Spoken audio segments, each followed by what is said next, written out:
और पिछले साल सबसे बड़ा ऑपरेशन छत्तीसगढ़ में ही अंजाम दिया गया था, जहां पर कई नक्सली मारे गए थे। और ये जो गुस्सा है, जो अग्रेशन है, वो नक्सलियों का इस घटना के बाद सामने आया है। जिस अस्पताल में जवानों को, घायल जवानों को भर्ती कराया गया है, वहां डॉक्टर्स का क्या कहना है, सुनवाते हैं। इसके अगेंस्ट इम्यूनिटी होती है एंड लोग इन्फेक्ट हो सकते हैं, बट पहले से अगर आप में इम्यूनिटी है तो वो कभी सीवियर बीमारी के फॉर्म में नहीं लेती है। तो बहुत अनलाइकली है कि ये वायरस। तो बड़ी तस्वीरें सामने आई, बड़ा हमला नक्सली जहां पर 8 जवान शहीद हुए हैं। आपको बताएं कि घात लगाकर आईईडी के जरिए इस हमले को अंजाम यहां पर दिया गया है। 2026 तक नक्सल को पूरी तरह से खत्म करना है। इस ऑपरेशन के साथ लगातार जो सुरक्षा बल हैं वो आगे बढ़ रहे हैं, एग्रेसिवली लगातार अपने ऑपरेशन को अंजाम यहां पर दिया जा रहा है। पिछले 3 दिन से लगातार नक्सलियों के खिलाफ जिस तरीके से ऑपरेशन चलाया जा रहा था, उसमें कई नक्सलियों को ढेर किया गया था। इस ऑपरेशन को अंजाम देने के बाद जो सुरक्षा बल के जवान हैं वापस यहां पर लौट रहे थे और उस पर यह बड़ा हमला हुआ। और बड़ी अपडेट इस वक्त छत्तीसगढ़ के सीएम विष्णुदेव साय का बड़ा बयान यहां पर सामने आया है।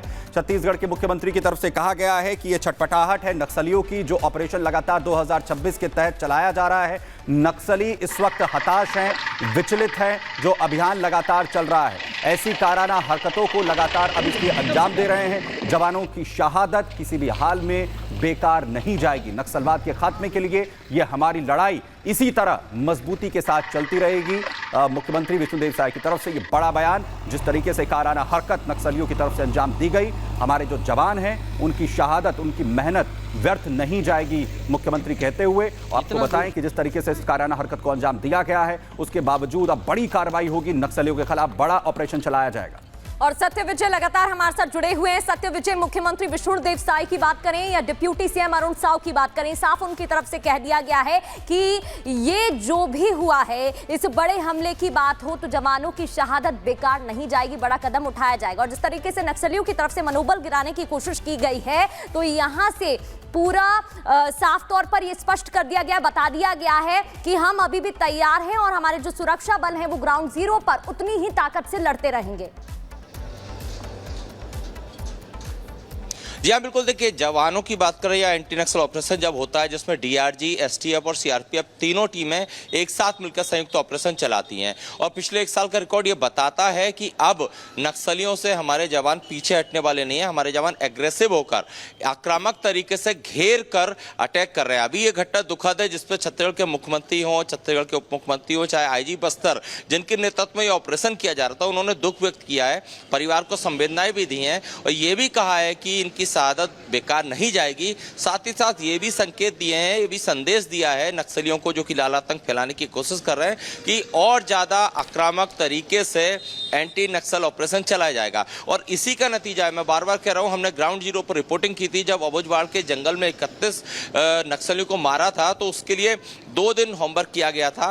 इसके बाद अबुझमाड़ के उस घने जंगल में चारों तरफ से उस पहाड़ को घेरा गया था और उसके बाद डीआरजी के जवानों ने फ्रंट पर रहकर और सीआरपीएफ ने बैकअप दिया था, 31 नक्सलियों को घेर कर मारा था। इससे पहले सुकमा में भी घटना हुई थी और इन्हीं घटनाओं से डर कर सैकड़ों से ज्यादा की संख्या है नक्सलियों ने सरेंडर भी किया था। और अब ये बौखलाहट में ये काउंटर देने की कोशिश की गई है नक्सलियों द्वारा, लेकिन चूंकि ये आईडी जो है वो नक्सली जब ये सड़क बनती है उस दौरान पहले से ही प्लांट कर देते हैं, कई बार उसको ट्रैप कर पाना मुश्किल होता है और उन्हें इनपुट मिला कि सर्च ऑपरेशन के बाद 3 दिन से जो लगातार एंटी नक्सल ऑपरेशन चल रहा था, वहां से वापस आ रहे थे जब ये जवान सर्चिंग खत्म करके 5 नक्सलियों को ढेर करके, उस दौरान थोड़ा एक सामान्य प्रक्रिया है कि जो जवान है थोड़ा रिलैक्स मोड में आ जाते हैं, वो भाप नहीं पाए और इसी दौरान इस आईडी को एक्टिवेट कर दिया, जिसमें ब्लास्ट हुआ। ब्लास्ट काफ़ी भयंकर था, खतरनाक था। जो गाड़ी है उसके परखच्चे उड़ गए, जवानों की जो सब है वो भी काफ़ी छत-बिछत हालत में थे, लेकिन हौसले डगमगाए नहीं है। सरकार का भी यही कहना है और एंटी लगातार जारी रहेंगे, नक्सलियों के खिलाफ बड़ा ऑपरेशन लगातार जारी रहेगा, ये लगातार यहां पर कहा जा रहा है। बहुत शुक्रिया हमारे साथ जुड़ने के लिए सत्य विजय, तमाम जानकारी के लिए।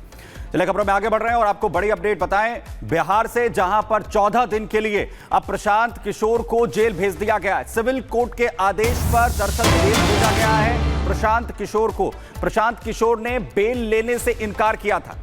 पुलिस की कार्यशैली पर पीके की तरफ से सवाल उठाए गए थे। 5 घंटे तक इधर उधर जो पटना पुलिस है वो घुमाती रही। जेल में भी जो हमारा अनशन है वो लगातार जारी रहेगा, ये प्रशांत किशोर की तरफ से कहा गया था। दरअसल आज पुलिस की तरफ से उन्हें हिरासत में लिया गया था। कोर्ट के सामने जब उन्हें पेश किया गया तो सिविल कोर्ट के जो जमानत है वो लेने से प्रशांत किशोर ने इनकार कर दिया। सवाल लगातार वो उठाते रहे। वहीं अब जेल 14 दिनों के लिए प्रशांत किशोर को भेज दिया गया।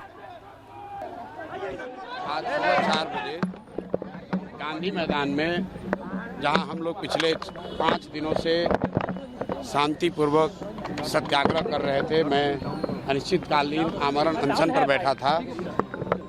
करीब 4 बजे पुलिस के कुछ साथी आए और उन्होंने ये कहा कि आपको यहाँ से हम लोग डिटेन कर रहे हैं, आप साथ में चलिए। वहाँ से हम लोग साथ में चले। स्वाभाविक है, चूँकि हमारे साथ भी काफ़ी लोग थे, थोड़ा बहुत इधर उधर कुछ स्कफल हो सकता है, लेकिन बाई लार्ज पुलिस वालों का बिहेवियर गलत नहीं रहा है। जो खबरें चलाई जा रही हैं कि किसी पुलिस वाले ने थप्पड़ मारा, ये गलत बात है। पुलिस ने थप्पड़ नहीं मारा है। मेरा एक साथी उत्साह में मेरा हाथ उसने पकड़ा हुआ था, जो चाहता था मैं वहाँ से न जाऊँ। पुलिस वाले ने उसको हाथ छुड़ाने के लिए हाथ चलाया होगा, लेकिन बाई लार्ज पुलिस का बिहेवियर, मेरा कोई उससे कंप्लेन नहीं है।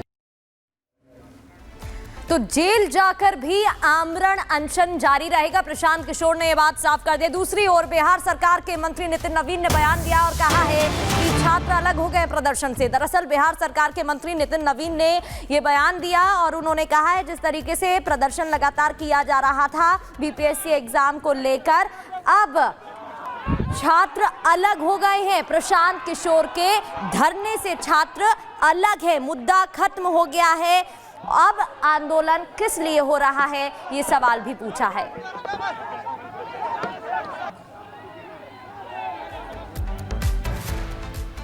और अब बात महाकुंभ की, जिसका पूरे देश को इंतजार है। 8 जनवरी को रिपब्लिक भारत लेकर आ रहा है महाकुंभ महासम्मेलन, जिसमें होंगे उत्तर प्रदेश के मुख्यमंत्री योगी आदित्यनाथ समेत सनातन के अनेक संदेशवाहक।